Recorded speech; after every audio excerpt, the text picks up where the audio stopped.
Segundo livro de Samuel, capítulo 8.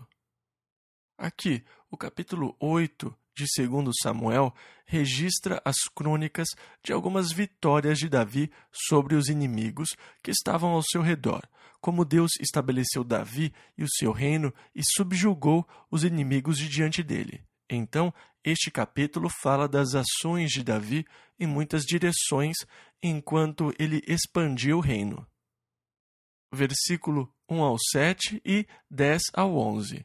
E sucedeu, depois disto, que Davi feriu os filisteus e os sujeitou, e Davi tomou a Meteg-Amá das mãos dos filisteus, também derrotou os moabitas, e os mediu com cordel, fazendo-os deitar por terra, e os mediu com 2 cordéis para os matar, e com um cordel inteiro para os deixar com vida. Ficaram assim os moabitas por servos de Davi, pagando-lhe tributos.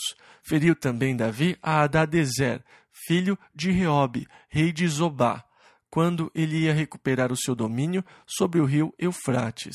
E tomou-lhe Davi 1000 carros e 700 cavaleiros e 20.000 homens de pé. E Davi jarretou a todos os cavalos dos carros e reservou deles 100 cavalos. E vieram os sírios de Damasco a socorrer a Hadadezer, rei de Zobá. Porém, Davi feriu dos sírios 22.000 homens. E Davi pôs guarnições na Síria de Damasco, e os sírios ficaram por servos de Davi, pagando-lhe tributos, e o Senhor guardou a Davi por onde quer que ia. E Davi tomou os escudos de ouro que havia com os servos de Hadadezer, e os trouxe a Jerusalém. Mandou Toi, filho de Jorão, ao rei Davi, para lhe perguntar como estava, e para lhe dar os parabéns por haver pelejado contra Hadadezer, e por o haver ferido, porque Hadadezer de contínuo fazia guerra a Toi. E na sua mão trazia vasos de prata, e vasos de ouro, e vasos de bronze, os quais também o rei Davi consagrou ao Senhor, juntamente com a prata e ouro, que já havia consagrado de todas as nações que sujeitara. Vocês se lembram? Semana passada, Davi expressou a Natã o desejo de construir uma casa para Deus, e sem pensar 2 vezes, Natã disse: "Pode fazer tudo o que você quer." Depois, Deus falou a Natã: "Você se precipitou. Davi não pode construir uma casa para mim. Você tem que lhe dizer isso, porque ele é homem de guerra, tem sangue nas mãos. Ele se manchou de sangue nas batalhas e não pode construir uma casa para mim." Mas, mesmo embora Deus tenha negado o privilégio de construir uma casa para Deus, Davi se dedicou a levantar os recursos para a casa de Deus. Em outras palavras, ele começou a juntar ouro, prata e bronze em abundância. Ele acumulou tanto que, quando seu filho Salomão foi construir a casa de Deus, tudo o que era necessário para os utensílios de ouro, de prata e tudo mais já tinha sido reunido por Davi. Então, como o Senhor não disse que ele não poderia juntar as coisas para construir a casa, Davi começou a juntar bens para que a casa, o templo, pudesse ser construído. Ele não fez só isso, ele também desenhou os projetos para a casa de Deus. Salomão só teve que construí-la. Na verdade, Davi fez tudo menos construí-la. Ele juntou os metais preciosos e tudo mais e elaborou os projetos, e depois deixou para que Salomão, seu filho, construísse a casa de Deus. Versículo 12 ao 17. Da Síria e de Moabe, e dos filhos de Amon, e dos filisteus, e de Amaleque, e dos despojos de Hadadezer, filho de Reobe, rei de Zobá. Também Davi ganhou nome, voltando ele de ferir os sírios no Vale do Sal, a saber, a 18.000. O Vale do Sal fica ao sul do Mar Morto. E pôs guarnições em Edom. Em todo o Edom pôs guarnições, e todos os edomeus ficaram por servos de Davi. E o Senhor ajudava Davi por onde quer que ia. Reinou, pois, Davi sobre todo o Israel, e Davi fazia direito e justiça a todo o seu povo. E Joabe, filho de Zeruia, era sobre o exército, e Jeosafá, filho de Ailude, era cronista. E Zadoque, filho de Aitube, e Aimeleque, filho de Abiatar, eram sacerdotes, e Seraias, escrivão. E então estes foram os homens que serviram com Davi no seu reino, e assim o reino foi estabelecido sob o reinado de Davi. Segundo livro de Samuel, capítulo 9. Aqui no capítulo 9, Davi procurou descobrir se havia restado alguém da casa de Saul. Jonatas e Davi tinham feito um pacto de amizade entre eles, segundo o qual eles fariam bem e mostrariam bondade um ao outro e aos descendentes do outro para sempre. Então, agora que Davi está estabelecido, ele procura descobrir se há alguém na casa de Saul, a quem ele possa honrar e com quem ele possa cumprir o acordo feito com Jonatas. Ele foi informado sobre o filho de Jonatas, Mefibosete. Agora, Mefibosete tinha apenas 5 anos de idade quando seu pai Jonatas morreu em combate com seu avô Saul, enquanto eles lutavam contra os filisteus no Monte Gilboa. Quando a sua babá soube que os filisteus tinham matado Jonatas e Saul na batalha, ela teve muito medo. Ela pegou o pequeno filho de Jonatas de 5 anos, Mefibosete, e fugiu. Nisso, ela o derrubou e quebrou as suas 2 pernas. Como não foram endireitadas corretamente, ele ficou aleijado. E disseram a Davi que Mefibosete ainda estava vivo. Então Davi mandou chamar Mefibosete. Quando Mefibosete entrou, ele se prostrou em reverência a Davi. Mas Davi disse: "Não tenha medo, na verdade, eu quero honrá-lo e fazer cumprir o acordo que eu tenho com Jonatas." E ele disse: "Eu quero restituir a você tudo o que pertenceu à casa de Saul, todas as propriedades, as casas e as vinhas e tudo o que pertencia à família. Eu quero restituir tudo a você, e você vai comer à minha mesa de agora em diante." Ele tinha se tornado parte do séquito, do grupo que comia com o rei. E assim Davi mostrou grande bondade por amor a Jonatas e pelos votos que tinha feito com ele. Versículo 10. Então Davi pegou um dos seus servos para que ele e a sua família fossem servos de Mefibosete. E tinha Ziba 15 filhos e 20 servos, que receberam ordens de cuidar dos campos e da colheita de Mefibosete e de cuidar de tudo o que pertencia a ele. E então Davi demonstrou grande honra a Mefibosete e foi extremamente bondoso com ele. Segundo livro de Samuel, capítulo 10, versículo 1 ao 14. E aconteceu depois disto que morreu o rei dos filhos de Amon, e seu filho Anum reinou em seu lugar. Então Davi, ao saber da morte do rei, enviou emissários a Anum, filho de Naás, para expressar os seus pêsames, e para saudá-lo em nome de Davi e expressar a tristeza pela morte do seu pai. Então disseram os príncipes dos filhos de Amon a seu senhor Anum: "Você acha que Davi está realmente querendo lhe mostrar bondade? Ouça, na verdade, esses homens são espias e vieram espiar a cidade para saber a fraqueza da terra, para, em seguida, vir atacar você." Então tomou Anum os emissários que Davi tinha enviado e raspou metade da barba e cortou suas vestes, expondo a parte de trás dos seus corpos, e os mandaram embora. Bem, os homens ficaram extremamente envergonhados e humilhados.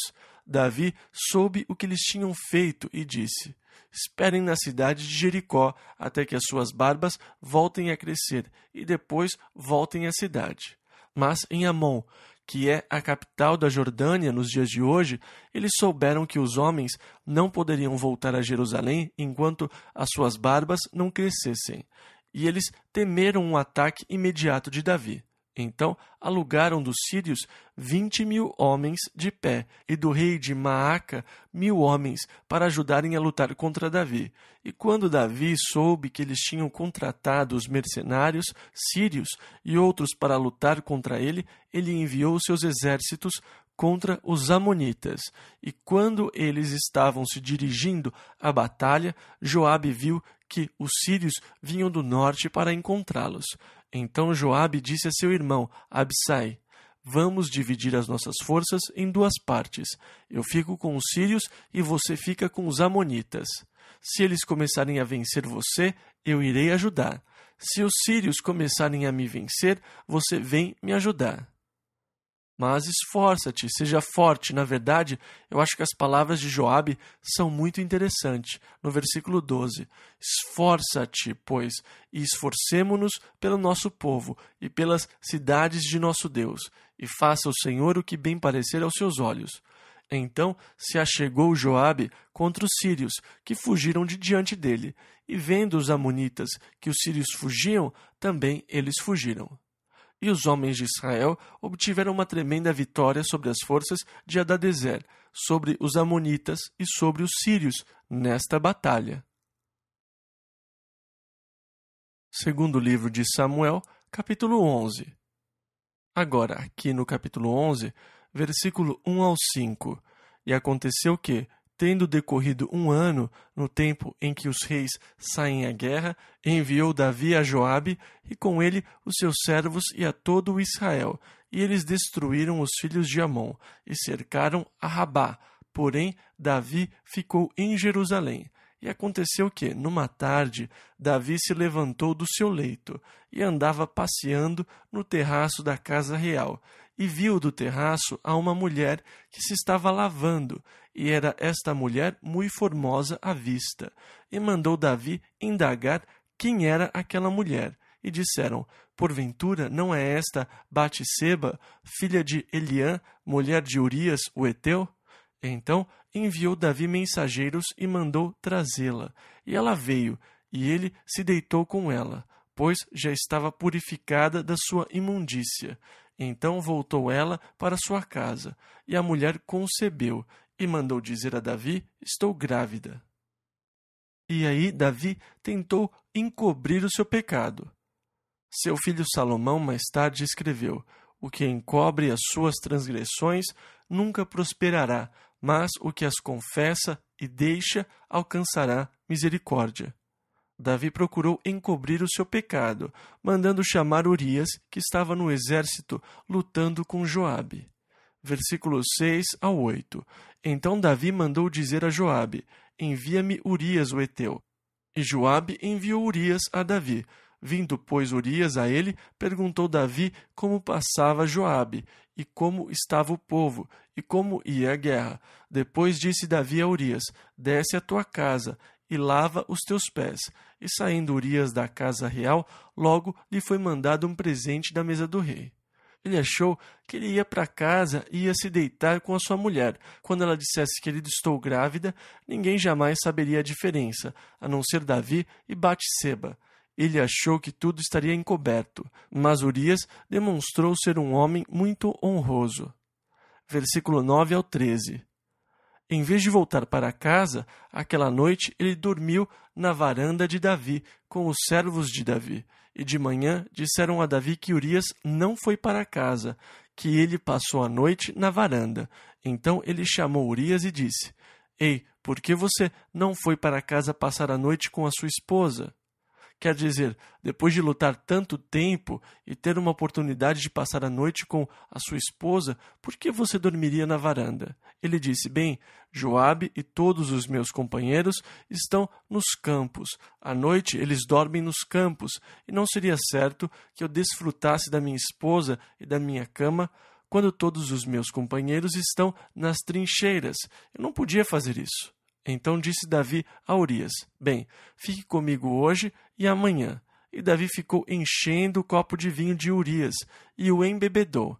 Ele achava que se ele estivesse embriagado, talvez ele fosse para casa. Mas ele cambaleou até a varanda da casa de Davi e lá ele dormiu novamente. Então, como sempre, o pecado leva a algo pior. Ele começa a crescer e se desenvolve de maneira traiçoeira. Então Davi bolou um segundo plano, mais covarde que o primeiro. O plano era que Urias morresse deliberadamente na batalha. Versículo 14 ao 27. Então Davi mandou uma mensagem lacrada a Joabe pela mão de Urias, que dizia, quando a batalha aumentar, coloque Urias na linha de frente, na maior força da batalha, para que seja ferido e morra. Então, Joabe iniciou um ataque à cidade dos Amonitas e mandou uma tropa para investir contra os muros, perseguindo os Amonitas.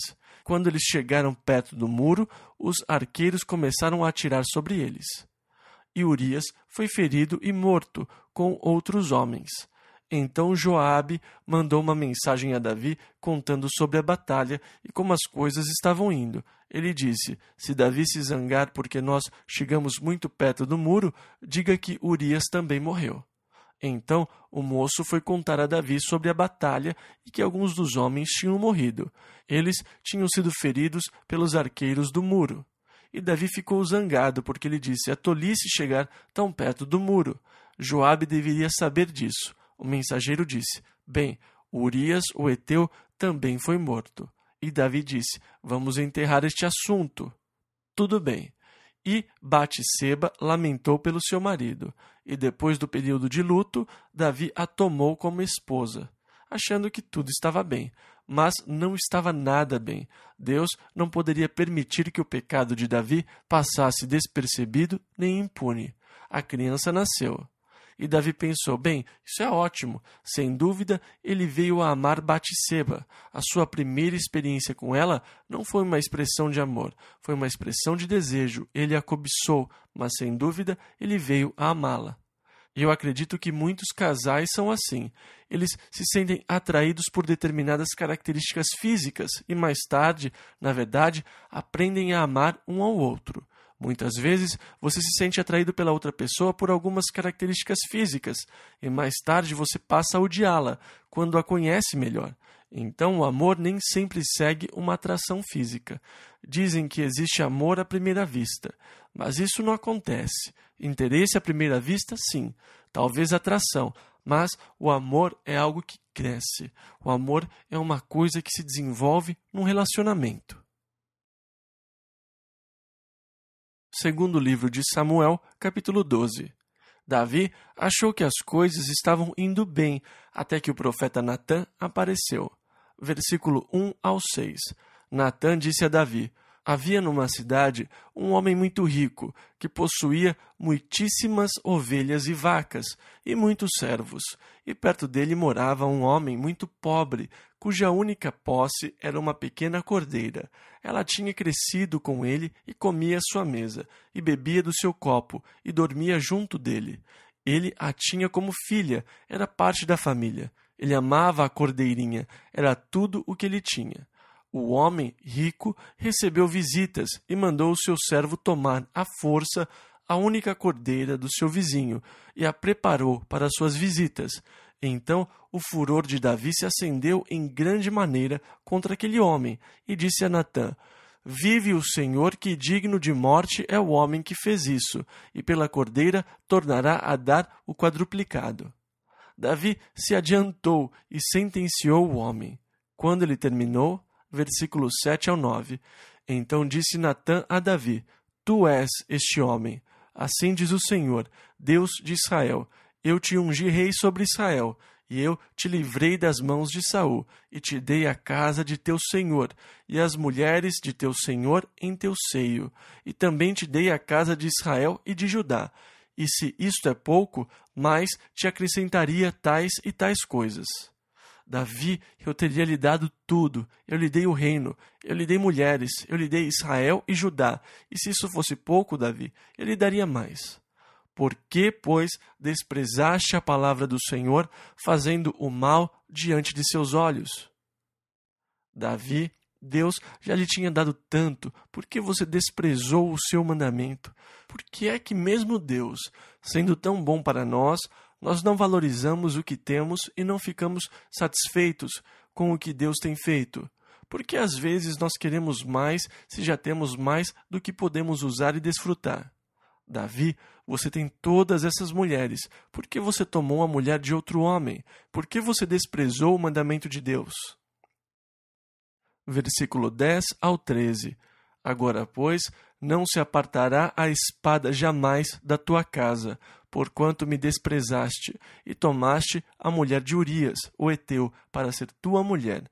Assim diz o Senhor: eis que suscitarei da tua própria casa um mal sobre ti, e tomarei tuas mulheres perante os teus olhos, e as darei a teu próximo, o qual se deitará com tuas mulheres perante este sol. Porque tu o fizeste em oculto, mas eu farei este negócio perante todo o Israel e perante o sol. Então disse Davi a Natã: pequei contra o Senhor. E disse Natã a Davi: também o Senhor perdoou o teu pecado. Não morrerás. Agora, a sentença de Davi foi: digno de morte é o homem. A sentença de Deus para Davi foi: você não vai morrer. Entretanto, Davi, você não pode pecar e esperar que Deus permita que você saia completamente impune. Sempre há os que interpretam a graça de Deus erroneamente. Paulo falou sobre aqueles que dizem: vamos pecar livremente para que a graça abunde, pois se onde abundou o pecado, superabundou a graça. Vamos então pecar livremente para que a graça possa superabundar. Deus declarou que todos somos pecadores. Então, se eu sair e pecar, eu estou provando que Deus é real. Agora, por que Deus iria me julgar por eu estar provando que Ele está dizendo a verdade, que todos os homens são pecadores? Eu estou só ajudando a provar a verdade de Deus. Paulo disse: a condenação dos que pensam assim é justa. Qualquer filosofia que o leve a pecar abusando da graça de Deus é uma filosofia condenável. Pedro fala sobre isso, que Paulo disse: sem dúvida a pregação de Paulo era sobre o evangelho da graça e do perdão de pecados pela fé em Jesus Cristo, que é um evangelho glorioso. Mas Pedro fala sobre as pessoas que estavam subvertendo o evangelho, usando o evangelho da graça como um manto para a sua própria lascívia. Vamos fazer e depois orar e pedir que Deus nos perdoe, porque Deus é misericordioso e Ele nos perdoará. Assim, as pessoas estão deliberadamente transgredindo a lei de Deus com a antecipação da graça e do perdão. Jamais deveria ser assim. Eu jamais deveria pecar intencionalmente, deliberadamente, esperando voltar para Deus e dizer: Deus, por favor, me perdoe, abusando assim da graça de Deus. A Bíblia diz, em 1 Timóteo 6, versículo 9, abstenha-se de pecar, fuja das tentações da juventude que submergem os homens na perdição e ruína. Em Gálatas 5, ele fala sobre as obras da carne, que são manifestas: adultério, fornicação, impureza, lascívia. E ele continua: idolatria, feitiçaria, invejas, homicídios, e assim por diante. Ele diz: os que cometem tais coisas não herdarão o reino de Deus.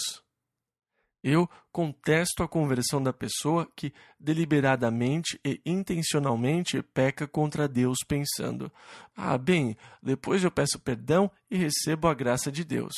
Nós jamais devemos abusar da graça de Deus. O pecado, embora perdoado, deixa sua marca. Alguns aspectos do pecado não podem ser desfeitos. O pecado deixa algumas marcas na sua vida e na vida de outros que vão permanecer. Uma cicatriz, um prejuízo permanece na sua consciência. Mesmo após ter recebido o perdão de Deus, a sua consciência ainda lhe diz que você errou, deliberadamente, que você intencionalmente agiu errado aos olhos do Senhor, e a sua consciência jamais o deixa esquecer. Os anos passam, mas aquilo permanece na sua consciência. E algum dia, quando acontecer alguma calamidade no futuro, você vai se lembrar do seu pecado. Os irmãos de José o venderam como escravo no Egito. José acabou no Egito porque os seus irmãos o traíram. Eles o venderam como escravo por 20 moedas de prata e não se importaram enquanto José chorava. Por favor, não façam isso. Ele estava chorando, e aquela foi a última vez que eles o viram, chorando no carro enquanto era levado para o Egito, seu próprio irmão. Eles foram impiedosos, cruéis, e aquilo ficou marcado nas suas mentes. Quase 20 anos depois, quando eles foram ao Egito e estavam tendo dificuldades por causa da ira de Faraó, eles viraram um para o outro dizendo: isso está acontecendo conosco por causa do que nós fizemos a José. Lembram como ele chorou? Isso se voltou contra nós. Você não se livra da sua consciência. Aquilo se fixa, as cicatrizes estão lá. Nem você, nem os que estão ao seu redor escapam da mágoa que aquilo traz. O Senhor disse a Davi: você está perdoado e não vai morrer. Mas estas coisas vão acontecer, Davi, por causa do seu pecado. Davi soube de uma das tragédias decorrentes do seu pecado através da profecia. Você fez com que os inimigos de Deus blasfemassem. Eu acho que esse é um dos trágicos resultados do pecado na vida de um crente, o fato de que os inimigos de Deus olham para aquilo e blasfemam contra Deus. Aconteceu isso e aquilo, ele se diz cristão? Veja o que ele fez. Veja o que ele me fez. Eles blasfemam Deus por causa das suas ações, por causa do que você fez. Talvez você tenha enganado alguém nos negócios. Você sabe que os enganou e diz: a Deus, por favor, me perdoe, e pensa que está tudo bem. Depois você engana outra pessoa com a mesma ideia. Bem, depois eu peço a Deus que me perdoe. Não, não é assim que funciona. O resultado é que muitas pessoas que se dizem cristãs praticam essas coisas. E é por isso que o cristianismo é mal visto aos olhos do mundo hoje, por causa dos cristãos que não vivem uma vida de pureza e justiça e santidade diante de Deus. Ninguém percebe isso mais rapidamente do que as pessoas do mundo, que blasfemam o nome de Deus por causa das nossas ações e das nossas inconsistências. E a punição, a espada, não iria mais deixar a casa de Davi. Os seus próprios filhos iriam se levantar e se rebelar contra ele.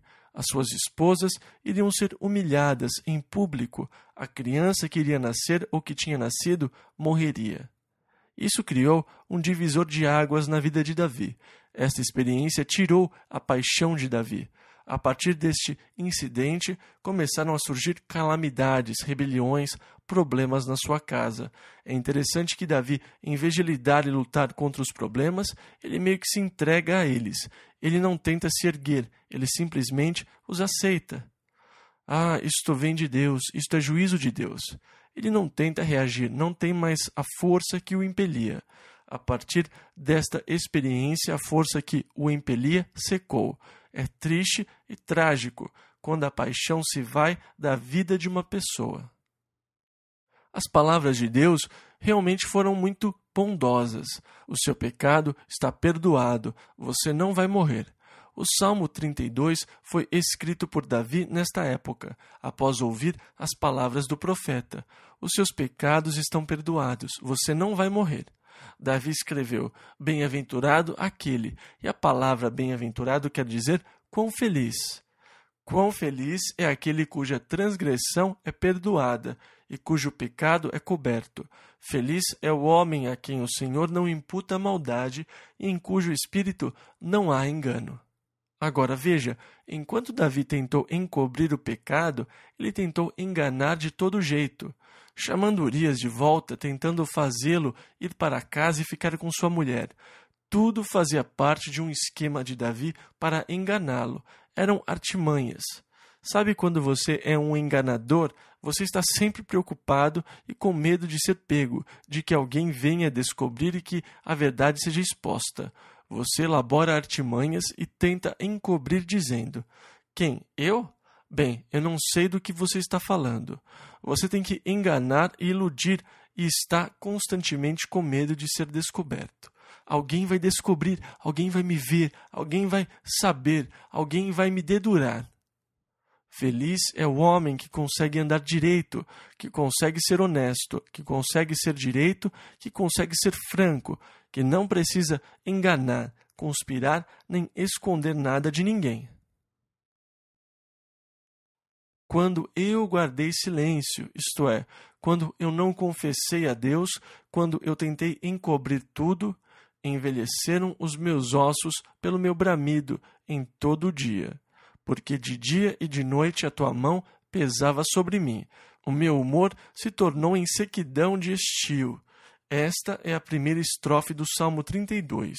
Um homem que experimenta o perdão do pecado, mas também relata o peso da condenação no seu coração antes do perdão. Gente, foi pesado, eu estava seco por dentro, a mão de Deus estava de dia e noite sobre mim.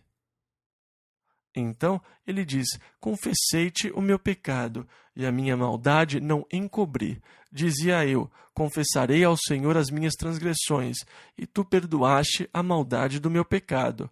Esta é a estrofe seguinte do Salmo, quando ele expressa a confissão e o consequente pecado. Quão feliz é o homem cujo peso do pecado é tirado e cuja culpa é removida. Mas ainda há um preço que deve ser pago. A espada iria permanecer sobre a sua casa. Os seus filhos ainda vão se rebelar. As suas mulheres ainda vão ser humilhadas. E a criança vai morrer.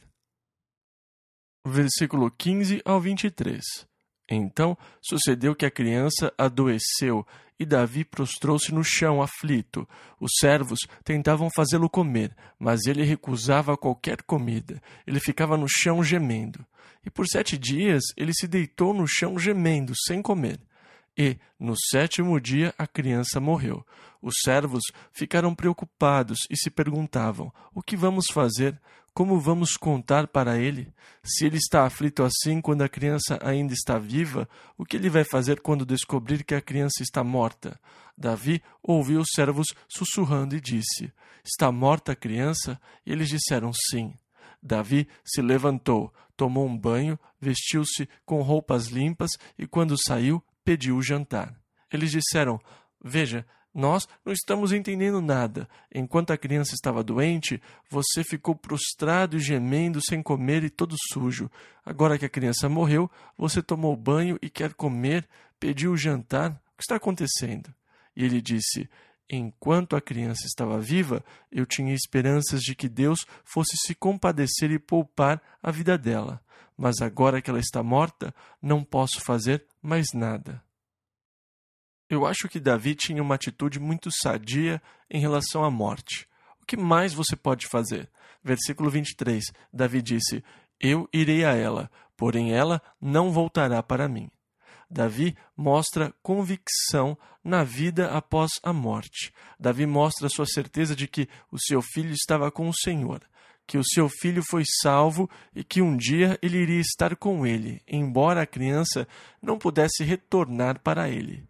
Eu irei a ela, porém ela não voltará para mim. Os nossos filhos que morrem antes de chegarem à idade da responsabilidade vão para o Senhor. Embora eles não possam retornar, nós aguardamos o dia em que nós vamos estar com eles. Agora, depois da morte da criança, versículos 24 e 25. Então consolou Davi a Betseba, sua mulher, e entrou a ela, e se deitou com ela. E ela deu à luz um filho, e deu-lhe o nome de Salomão. E o Senhor o amou, e enviou pela mão do profeta Natã, dando-lhe o nome de Jedidias, por amor ao Senhor. Agora, isso para mim é a verdadeira graça. Embora Deus, por motivos que nós não entendemos plenamente, tenha levado o primeiro filho de Davi e Batseba, o segundo filho foi chamado por Deus de amado do Senhor. A graça de Deus estava em ação. E, claro, Salomão tornou-se o filho favorito de Davi e assumiu o trono depois dele. Mas Davi ainda teve muitas dificuldades pela frente. A espada não deixaria a sua casa. Problemas na família surgiriam. As suas mulheres iriam ser humilhadas. Todas essas coisas vão acontecer. O pecado de Davi não vai sair impune. O preço deve ser pago pela transgressão, mesmo embora a graça de Deus esteja presente em todas as circunstâncias. Deus dá a Davi e a Betseba outro filho, a quem Deus chama amado de Deus. Segundo livro de Samuel, capítulo 13. Então, nós vemos que os problemas começam logo em seguida. Versículo 1 e 3. Davi tinha um filho chamado Amnon, e Amnon conversava com um homem amigo seu. Mas eu contesto isso, porque qualquer pessoa que ajude e aconselhe alguém a satisfazer um desejo de pecado não é seu verdadeiro amigo. Qualquer um que o encoraje a praticar o pecado não deve ser um amigo de verdade. Aminon estava doente. O amigo disse: "O que você tem?" Ele falou: "Estou apaixonado pela minha irmã Tamar." Na verdade, ela era sua meia-irmã. Ela era filha de Davi com a sua mulher Jesurita, que também era a mãe de Absalão, filho de Davi. Ele disse: "Eu estou doente, eu estou muito apaixonado por ela. Eu não consigo comer, eu não consigo fazer nada. Eu estou apaixonado." O sujeito disse: "Escute, deite na sua cama e finja que você está mais doente do que você está. E quando seu pai for visitá-lo, diga: Pai, diga a minha irmã Tamar vir me fazer uma refeição na minha frente e me alimentar. Isso vai me fazer sentir muito melhor." Versículo 8 ao 15. Então Davi foi visitar o seu filho Aminon, e Aminon disse: "Pai, se o Senhor deixar que Tamar venha e me prepare pão e comida diante de mim e me alimente, isso vai me fazer sentir muito bem." Então Davi mandou que Tamar fosse lá, e diante dele ela preparou o pão e lhe deu. Ela foi entregar para ele e ele disse: "Não." E mandou todos os servos saírem. Ele falou: "Traga aqui no meu quarto e me dê de comer." Então ela foi ao quarto dele e ele a agarrou. E ele disse: "Vem, deite-se comigo." Ela disse: "Aminon, não faça este pecado. Isto é errado. Veja, se você pedisse ao meu pai, Davi, ele lhe faria todos os preparativos, e eu poderia me casar com você. Não faça isso." Mas ele não deu ouvidos a ela, e ele a estuprou. Depois ele a mandou embora e disse: "Saia daqui." Pois ele sentiu grande aversão por ela, pois maior era o ódio que sentiu por ela do que o amor com que a amava. É interessante como as nossas emoções são tão próximas. As emoções são estranhas. Agora, muitos oradores talentosos sabem como jogar com as emoções das pessoas. Eles contarão piadas com o propósito de fazer as pessoas rirem, porque eles sabem que se realmente as fizerem rir, isso funciona como um clique na pessoa. As emoções estão engatadas, e quando as suas emoções estão engrenadas, eles conseguem fazer coisas estranhas. Você pode ir do riso ao choro de um momento para o outro. Vocês já viram um bebê e as mudanças de emoções? Você chega e de uma hora para outra a boquinha dele vira para baixo e eles começam a chorar. Você pensa: o que aconteceu? Isso mostra como as emoções são loucas. Então, alguns oradores psicológicos que sabem que as emoções reagem desta forma, eles contam piadas, fazem todos rir e depois, de uma hora para outra, todos estão chorando. Porque uma vez que eles conseguem mexer com as suas emoções, eles podem brincar com elas. Agora, Aminon expressou um grande amor pela sua irmã, mas que não era amor nenhum. Existe uma afirmação feita muito frequentemente hoje e que está tão longe da verdade que deveria ser banida como fraseologia. É quando alguém diz: "Vamos fazer amor", como se o ato sexual fosse fazer amor. Muitas vezes, não há absolutamente nenhum amor envolvido no ato sexual. É simplesmente uma pessoa buscando gratificação para um determinado impulso biológico que não envolve nenhum amor verdadeiro. As pessoas que vão aos bares nas noites de sexta-feira para encontrar o amor verdadeiro nunca o encontrarão. Elas vão encontrar uma experiência. É interessante, o rapaz diz: "Eu vou sair hoje à noite e procurar uma garota. Eu quero encontrar alguém para fazer amor." Na verdade, ele não está mesmo procurando uma garota, ele está só querendo satisfazer um impulso, uma necessidade biológica. E uma garota é o que ele precisa para satisfazer sua necessidade. Na verdade, ele não está procurando uma garota. Ele não está em busca de amor. Ele não quer uma experiência significativa. Nós vemos todos ao nosso redor vivendo como animais. Não há diferença entre aquilo e o reino animal. Não há amor envolvido em experiências assim. E isso é triste. É triste que muitas vezes as pessoas que desejam e querem amor estejam procurando encontrar amor em experiências como essas. As mulheres, muitas vezes, se passam por trouxas porque elas fazem sexo para obter amor, ou o que elas esperam que seja amor. Mas você nunca recebe amor dessa forma. Os homens oferecem amor para receber sexo. Isto é, eles demonstram amor, mas o que acontece é uma frustração após a outra, um desgosto após o outro, uma experiência decepcionante após a outra, nesse mundo maluco ao nosso redor em busca de amor. Hollywood engana a todos, fazendo pensar que o amor é um momento romântico sob o luar quando você se apaixona. E o caso de Amnon é um exemplo clássico, pois ele estava apenas usando a sua irmã. Ele não tinha nem desejo verdadeiro por ela, nem amor. Ele só estava procurando gratificação pessoal. E uma vez que a obteve, ele descarta o objeto como um trapo sujo e não quer mais nada com ela.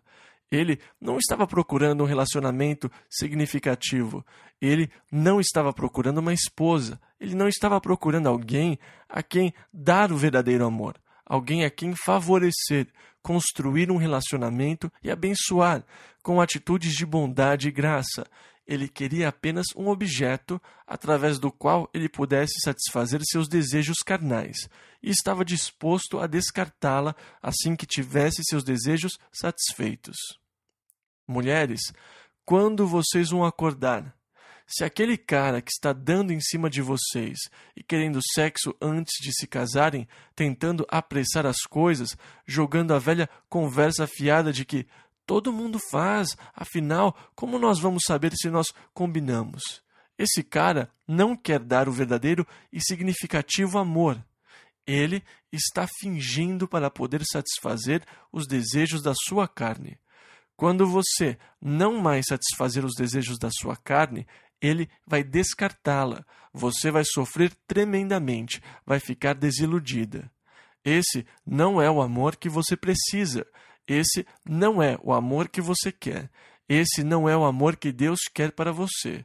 Deus quer que você tenha uma experiência de amor verdadeiro, significativo, e o ato sexual não foi projetado para ser uma função biológica, clínica e que satisfaça determinados impulsos biológicos.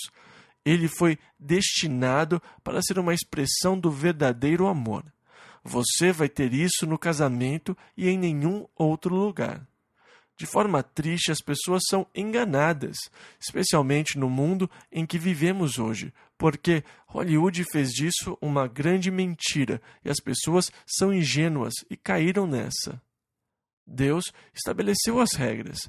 Se você seguir as regras, você vai encontrar realização, satisfação e um relacionamento significativo. Se você violar as regras, você vai se machucar, você vai se queimar. Tamar caiu em desgraça. Ela estava usando uma roupa de muitas cores, porque todas as princesas e príncipes usavam roupas coloridas, e os das moças eram especiais, eles testificavam sua virgindade, e ela foi posta para fora da casa. Versículo 17 ao 19.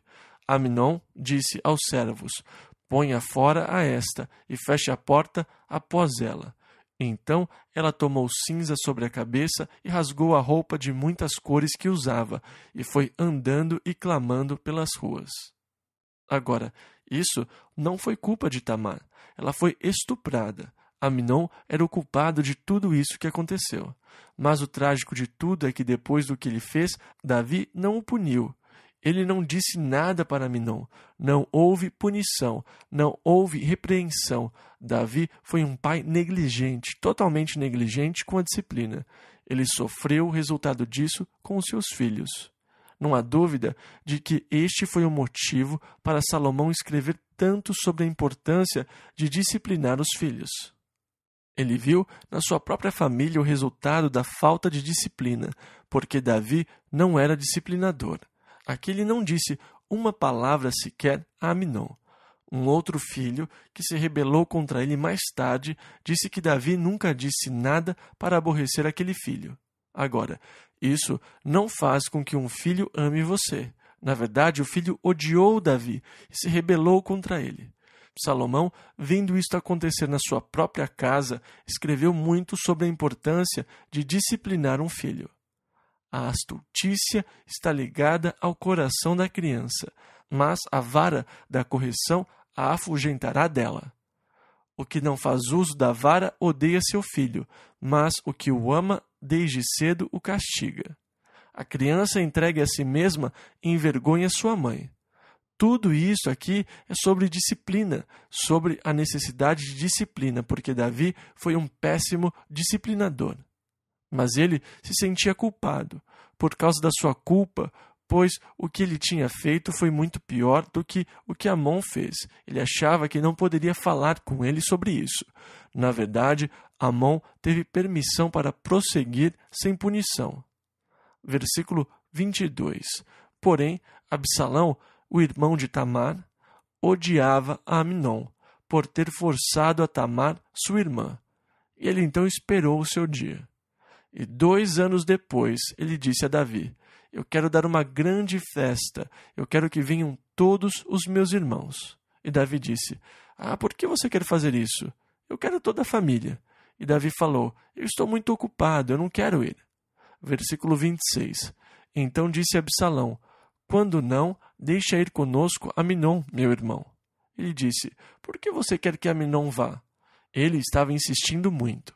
Versículo 27, 34 e 38. Amnon foi à festa que Absalão deu, e Absalão deu ordem aos seus servos, dizendo: feri a Amnon, então o matareis. Então os servos de Absalão tomaram Amnon e o mataram, e Absalão fugiu para a casa do seu avô. Ele fugiu para a cidade dos Gesuritas. Vocês se lembram?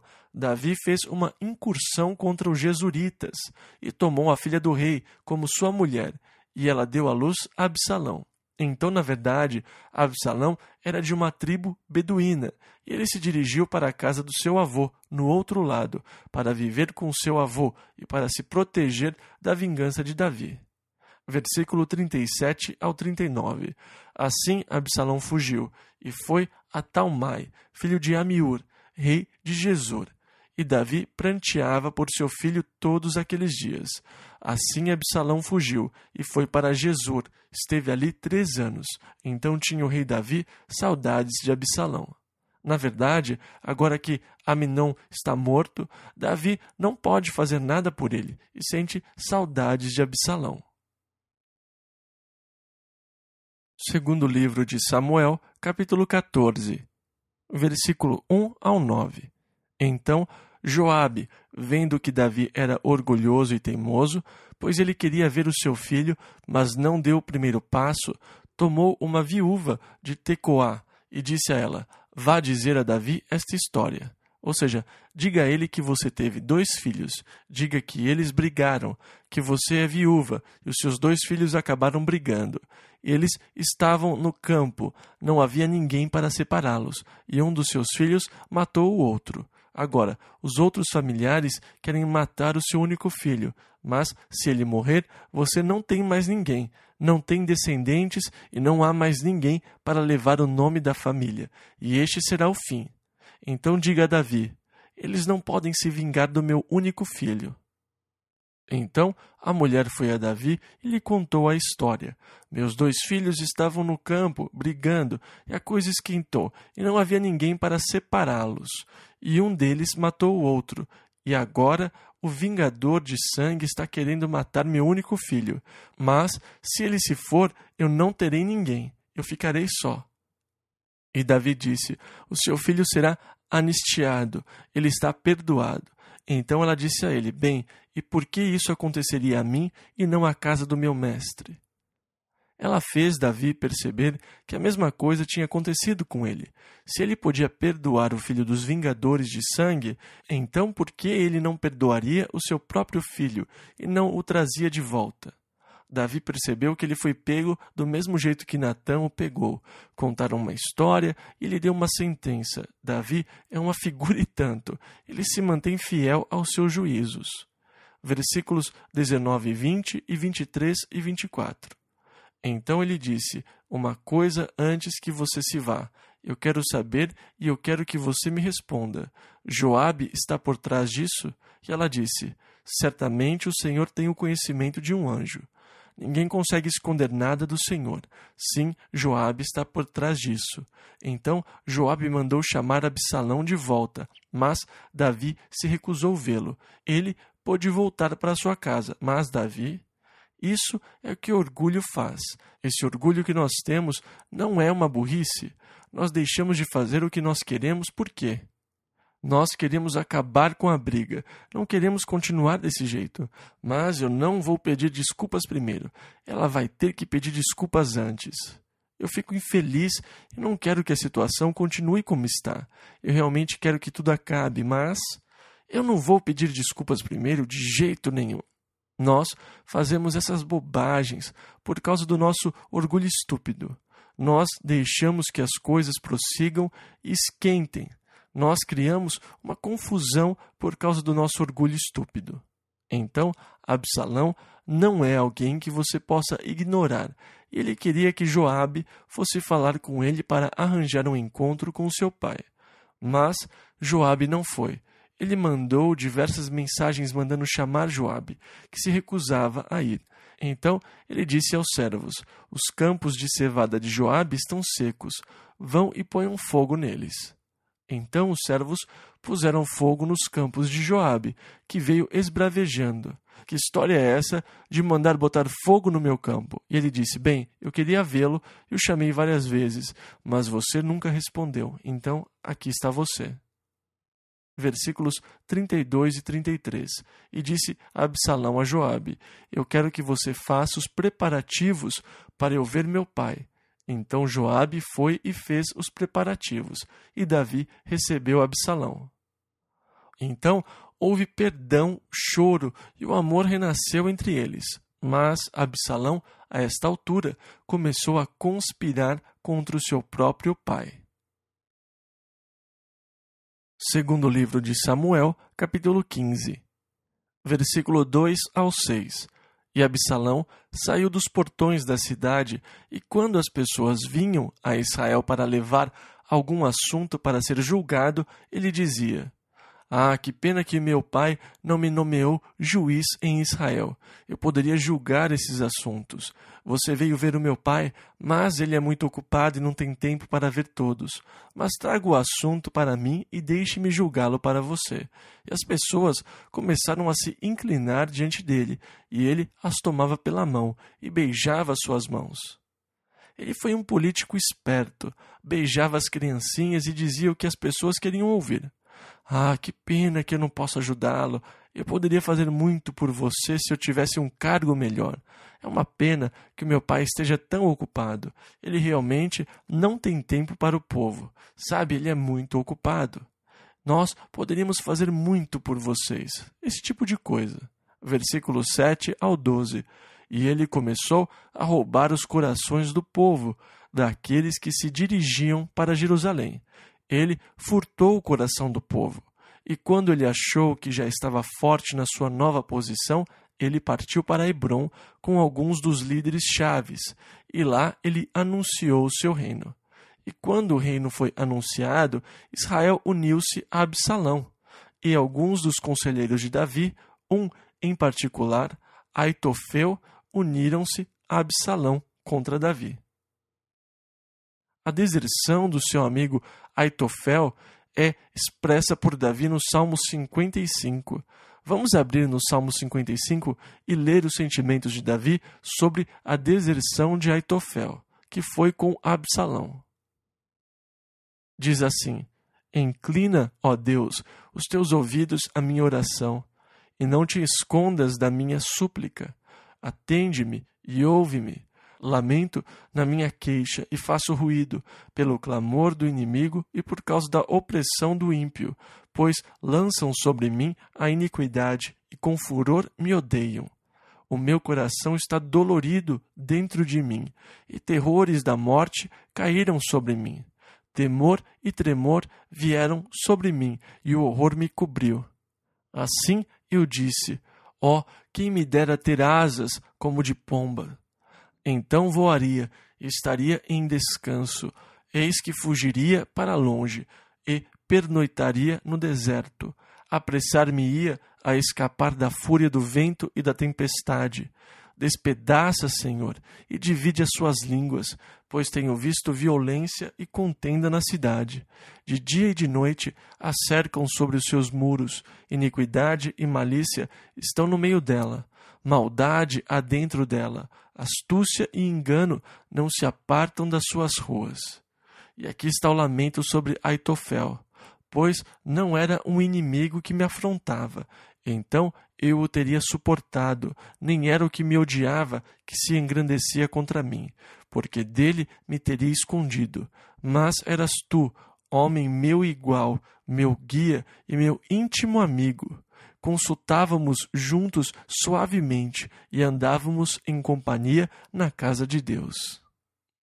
Depois, Davi pede vingança para os que os enganaram e o traíram. Então, alguns dos seus principais homens o desertaram. Houve aqueles que permaneceram fiéis, mas eles receberam a notícia de que Absalão vinha com um exército. Agora, como eu já disse, a paixão de Davi se foi. Ao invés de se defender, ao invés de mandar tropas para defendê-lo de Absalão e do exército que vinha com ele, o espírito de Davi se foi e ele não fez nenhuma tentativa de defender a cidade, nem a si mesmo. Davi começa um êxodo da cidade juntamente com seus fiéis seguidores, e eles começam a subir o Monte das Oliveiras em direção ao deserto. Quando eles começam a fuga, Davi chora enquanto caminha pelo riacho de Cedron, subindo para o Monte das Oliveiras. Ele tinha sua cabeça coberta e chorava, e todos os que estavam com ele têm suas cabeças cobertas e também choravam. Que cena triste e lamentável! Davi nem mesmo esboça uma luta. Davi não se ergue. O valente Davi não se ergue. Ele foge. Absalão, seu filho, em breve chega a Jerusalém e não encontra nenhuma resistência contra ele. Versículos 31 ao 32. Então disseram a Davi: Aitofel está entre eles. E Davi disse: Ó Senhor, peço-te que torne em loucura o conselho de Aitofel.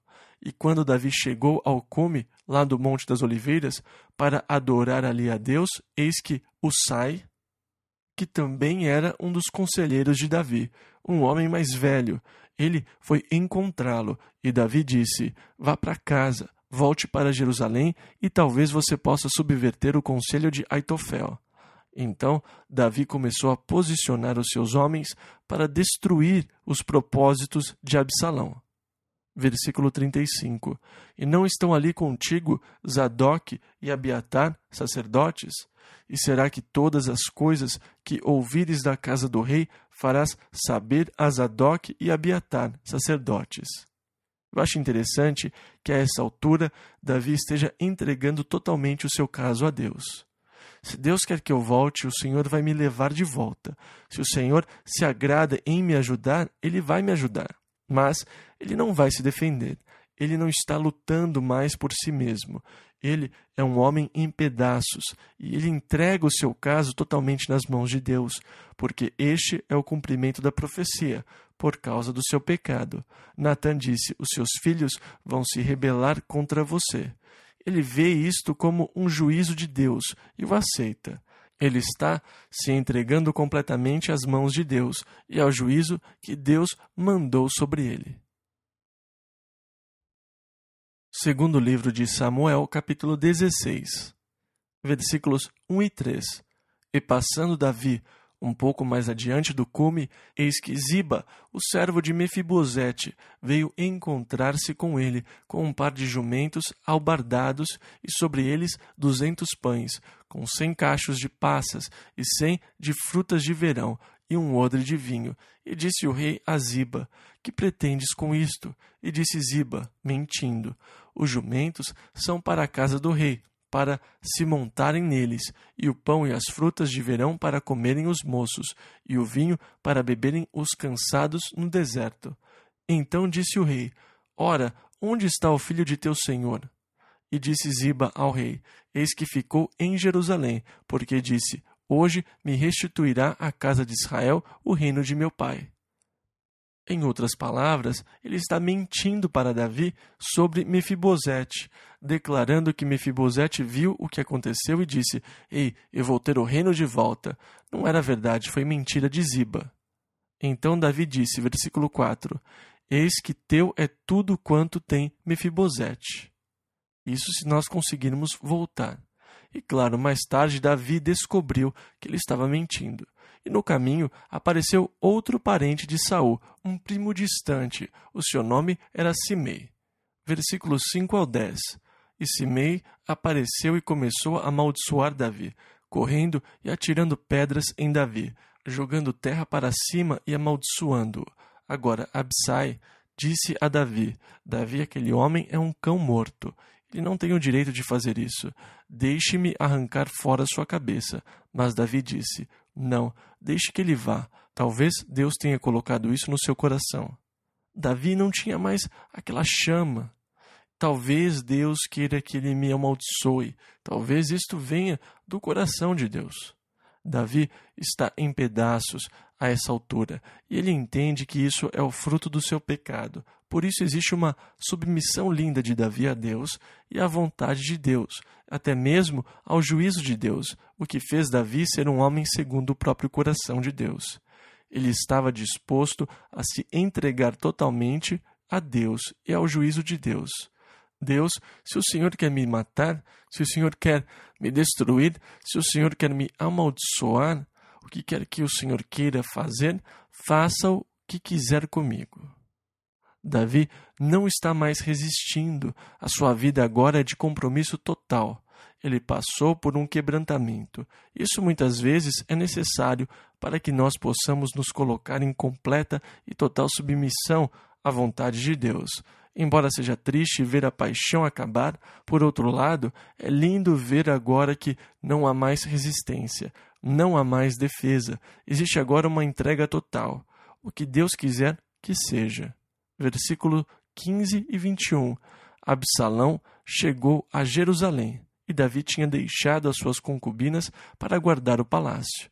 E disse Aitofel a Absalão: Arme uma tenda no telhado, na casa, e tome 10 concubinas à vista de todo o povo, e possua-as na tenda.